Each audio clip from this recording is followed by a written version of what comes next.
जीरादेई विधानसभा में 3 प्रखंड हैं, नौतन, मैरवा और जीरादेई, और तीनों प्रखंडों के सभी गांव पक्की सड़कों से जुड़ चुके हैं। तो चुनाव लड़ना तो सबका हक है, सबको दावेदारी करनी चाहिए। आप तमाम लोग जानते हैं, हम तो चाहते हैं कि भाई हजारों फूल खिले, इसकी स्वच्छता होनी चाहिए, और उसमें से आम पब्लिक को जिसको चुनना हो चुन ले, उसमें दिक्कत क्या है। हाँ, जनता की अब व्यापक समर्थन है, एनडीए की एक लहर चल रही है फिर माननीय नीतीश कुमार जी के नेतृत्व में। उसका हर टोला, हर बसावट पक्की सड़कों से जुड़ा है, हर घर तक बिजली पहुंची है।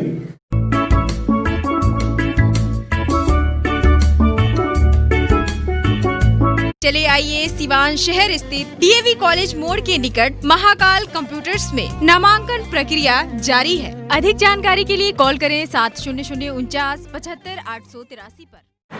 नमस्कार, मैं सचिन और आप देख रहे हैं बिहार न्यूज एक्सप्रेस।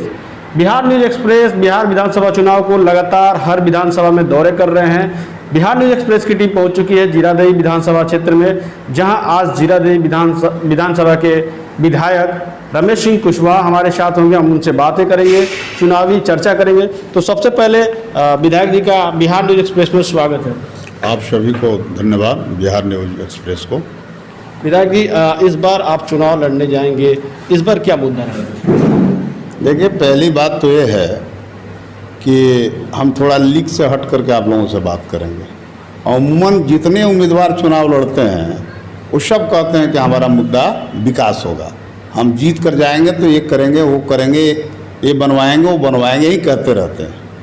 लेकिन एक चीज़ जान लीजिए, जब से माननीय मुख्यमंत्री नीतीश कुमार जी आए हैं, असल में सच कहिए तो वही विकास के मुद्दे पर काम करते रहते हैं, और उनके जितने भी जनप्रतिनिधि हैं वो सिर्फ और सिर्फ वो विकास के मुद्दे पर चुनाव लड़ते हैं। इस बार भी हमारा मुद्दा होगा जीरादेई क्षेत्र का विकास, सिवान का विकास, ये हमारी पार्टी का ही मुद्दा है और हम इसी मुद्दे पर चुनाव लड़ेंगे। 5 साल आपके विधायक के पूरे हो रहे हैं कार्यकाल के। इन 5 सालों में जीरादेई में क्या क्या प्रमुख रूप से आपने काम किया, जीरादेई विधानसभा की जनता जानना चाहिए। देखिए, जीरादेई विधानसभा में 3 प्रखंड हैं, नौतन, मैरवा और जीरादेई, और तीनों प्रखंडों के सभी गांव पक्की सड़कों से जुड़ चुके हैं। उसका हर टोला, हर बसावट पक्की सड़कों से जुड़ा है, हर घर तक बिजली पहुंची है, और जो नल जल योजना के जरिए हर घर तक पानी पहुंचाने की कोशिश की जा रही है, जिसमें अभी तक लगभग हम लोग 80% सफल हुए हैं। जो 20% है वो भी 2-3 महीने में ये सब टास्क पूरा हो जाएगा। तो ये जो बुनियादी जो इंफ्रास्ट्रक्चर था उस पर हम लोगों ने काम किया और इसमें सफलता मिली है।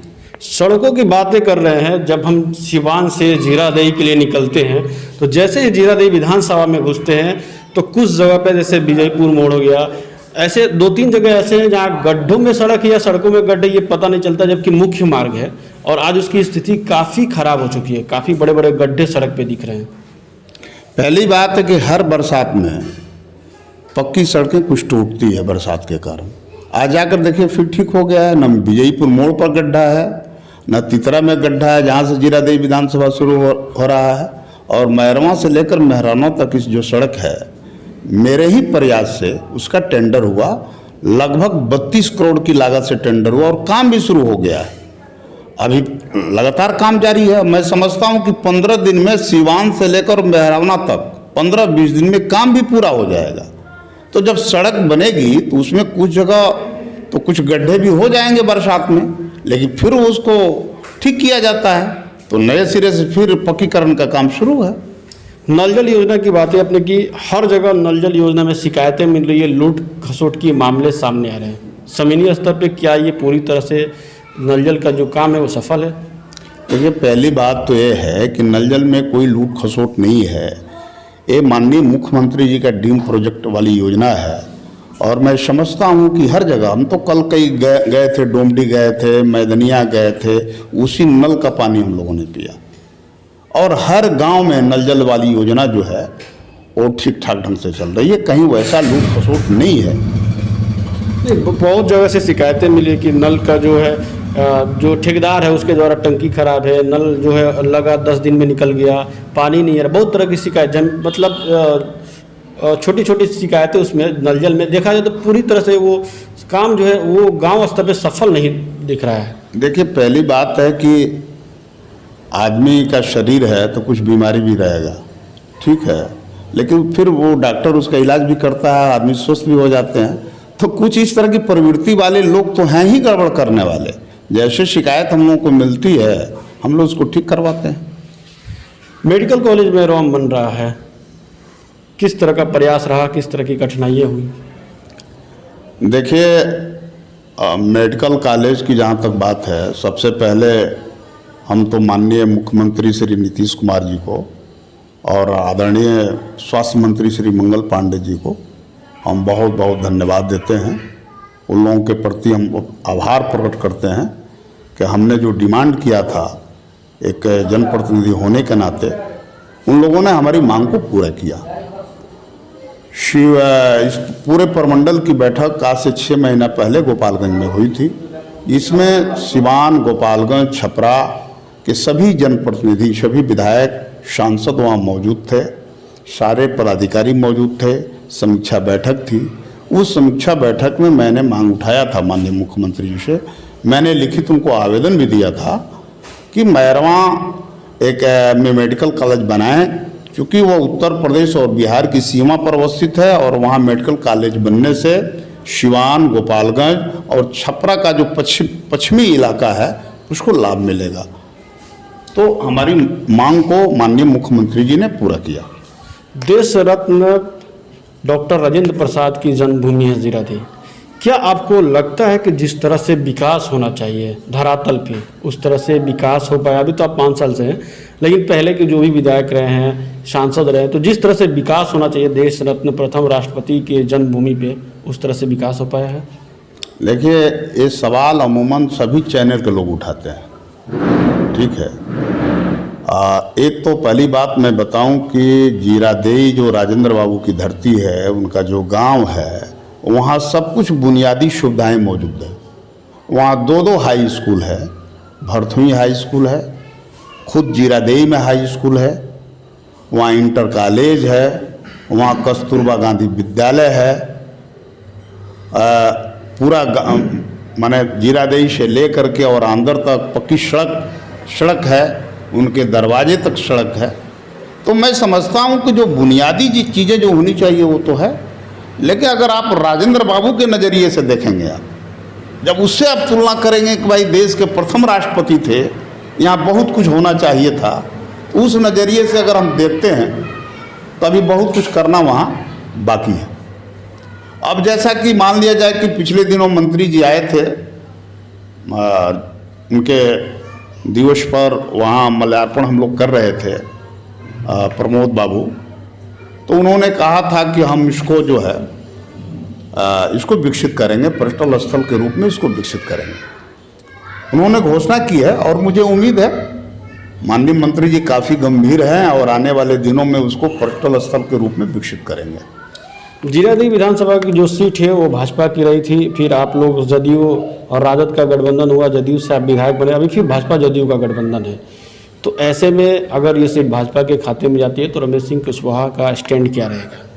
देखिए, पहली बात है कि कौन सीट किनके खाते में जाएगी ये तय करेंगे माननीय मुख्यमंत्री नीतीश कुमार जी और मोदी जी तय करेंगे, सुशील मोदी जी। ये नीचे से तय नहीं होता है सीटों का बंटवारा, सीटों का बंटवारा ऊपर से है। हम लोग जदयू में हैं, जदयू एनडीए का घटक है, तो हम लोग जदयू के साथ हैं और पार्टी नेतृत्व को जो फैसला लेना होगा वो लेगी पार्टी, और हम लोग पार्टी के साथ रहेंगे। 2015 विधानसभा चुनाव की बात करें तो अपने भाजपा की प्रत्याशी आशा पाठक को हराया था, अभी उनके साथ हैं, तो क्या लगता है कुछ मतभेद या फिर आपके चुनाव में कुछ गड़बड़ियाँ?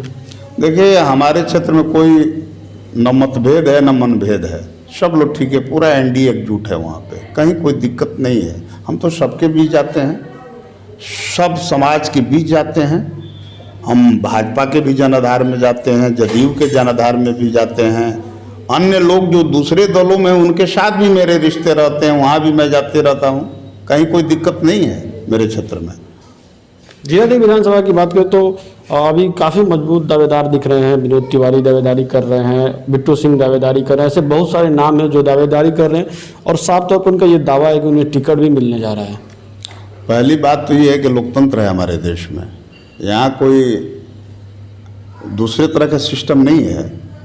तो यहाँ तो लोकतंत्र में हर आदमी को दावेदारी करनी चाहिए। जो भी हमारे यहाँ के मतदाता हैं, 2,72,000 के आसपास मतदाता हैं, उसमें से कोई भी व्यक्ति चुनाव लड़ सकता है, बाहर का भी व्यक्ति कोई जाकर के चुनाव लड़ सकता है। तो चुनाव लड़ना तो सबका हक है, सबको दावेदारी करनी चाहिए। आप तमाम लोग जानते हैं, हम तो चाहते हैं कि भाई हजारों फूल खिले, इसकी स्वच्छता होनी चाहिए और इसमें से आम पब्लिक को जिसको चुनना हो चुन ले, उसमें दिक्कत क्या है। ये कोई मायने नहीं रखता है लोकतंत्र में। हमको कोई निर्विरोध थोड़े चुनाव लड़ना है, वहाँ पे निर्विरोध तो लड़ना नहीं है, कोई ना कोई तो लड़ेगा भाई। उसमें 2-4 लोगों की और संख्या बढ़े, क्या दिक्कत है? कोई दिक्कत नहीं है। जनता का अपार समर्थन है। हाँ, जनता की व्यापक समर्थन है। एनडीए की एक लहर चल रही है। फिर माननीय नीतीश कुमार जी के नेतृत्व में, नीतीश जी के चेहरे पर लोगों को वोट देना है। लेकिन अभी कोरोना काल में देखा है तो लोगों में थोड़ा आक्रोश दिखा स्वास्थ्य मंत्री को लेकर। जिस तरह से स्वास्थ्य सुविधाएं होनी चाहिए, उनका गृह जिला है, उस तरह से सुविधाएं नहीं मिल पाई, तो उसका क्या प्रभाव पड़ेगा चुनाव में? देखिए, कहीं माननीय मंगल पांडे जी के प्रति कोई आक्रोश नहीं है। विपक्ष तो हर चीज़ों को इशू बनाने की कोशिश करेगा, लेकिन आदरणीय मंगल पांडे जी जो स्वास्थ्य मंत्री हैं और संयोग से हम लोगों के ही गृह जिले के हैं, तो उन्होंने बहुत अच्छा काम किया है। अभी जांच में काफ़ी तेज़ी आई है, 1 लाख से ऊपर रोज जांच हो रहा है, लोगों की व्यवस्था भी की जा रही है, इलाज की भी व्यवस्था है। तो इसके बावजूद भी कुछ लोगों का आक्रोश होना स्वाभाविक है, उसमें हम लोग कैसे रोक सकते हैं? लोग तो लोकतंत्र है, अपनी बातों को व्यक्त करेंगे, लोकतांत्रिक ढंग से विरोध करेंगे, ये सब कोई इशू नहीं है। कोरोना काल में चुनाव की बातें हो रही है, ऐसे में विपक्ष लगातार हमला हो रहा है कि लाशों की राजनीति नीतीश कुमार कर रहे हैं। गद्दी के लिए वो कोरोना काल में लाशों की राजनीति कर रहे हैं। विपक्ष के पास कोई मुद्दा है? इसके अलावा दूसरा क्या बोलेगा विपक्ष? बोलने दीजिए विपक्ष को। चलिए, इस बार चुनाव में जाएंगे जनता के बीच, तो आपकी मुद्दा क्या रहेगा? पहली प्राथमिकता इस बार क्या रहेगी? फिर से अगर विधायक बनते हैं तो आपकी प्राथमिकता क्या रहेंगी? देखिए, पहली बात तो ये है कि हमारे यहाँ बुनियादी सारा काम हो चुका है जीरादेई विधानसभा में। इसके बावजूद भी हमारी कोशिश होगी कि हम लोगों ने सड़क और बिजली इस फेज में हम लोगों ने दिया है, अगले फेज में हम लोग स्वास्थ्य पर और शिक्षा पर अपना ध्यान केंद्रित करेंगे। ये 2 हमारा इशू होगा, शिक्षा और स्वास्थ्य में, और उसको ठीक करना, उसको व्यवस्थित करना। एक सवाल है, एनडीए में भी देखा जाए तो काफ़ी घमासान चल रहा है। एनडीए में भाजपा के कई नेता जदयू के एक आपके सांसद पदी पे लगातार हमला कर रहे हैं और उनकी तरफ से भी लगातार कटाक्ष हो रहा है। तो क्या दोनों जो दल है एनडीए के, भाजपा और जदयू, लगातार लड़ रहे हैं, तो इसका असर पड़ेगा? पार्टी एनडीए कमजोर होगा, चुनाव में इसका असर पड़ेगा? देखिए, कौन किसके खिलाफ बोल रहा है, कौन किसकी आलोचना कर रहा है, ये उन्हीं लोगों से पूछ लीजिए, है कि नहीं? वो बहुत जदयू के और आरजेडी के, भाजपा के कोई अधिकृत नेता नहीं है। अधिकृत नेता ऊपर बैठे हुए हैं। यहाँ एक दूसरे की आलोचना करना लोग करें, उसमें हम नहीं जाना चाहते, उन्हीं लोगों से पूछ लीजिए। जिला स्तर पर लगातार जो हमले हो रहे हैं उससे पार्टी में थोड़ी सी कमजोरी होगी? कोई कमजोरी नहीं है, पूरा एनडीए चट्टान की तरह एकताबद्ध है। चलिए, जीरादेई विधानसभा की जनता से क्या अपील करेंगे? बिहार जीरादेई की जनता से हमारी यही अपील है कि पूरे जीरादेई में आप लोग शांति और सद्भाव को बनाए रखें और माननीय मुख्यमंत्री के हाथों को मजबूत करें। तो हमारे साथ जीरादेई के विधायक रमेश सिंह कुशवाहा थे, जिन्होंने लोगों से अपील की शांति और सद्भाव बनाए रखे, ताकि और उसके बाद मुख्यमंत्री नीतीश कुमार के हाथों को मजबूत करें। सहयोगी जगन्नाथ के साथ सचिन कुमार, बिहार न्यूज एक्सप्रेस, सिवान।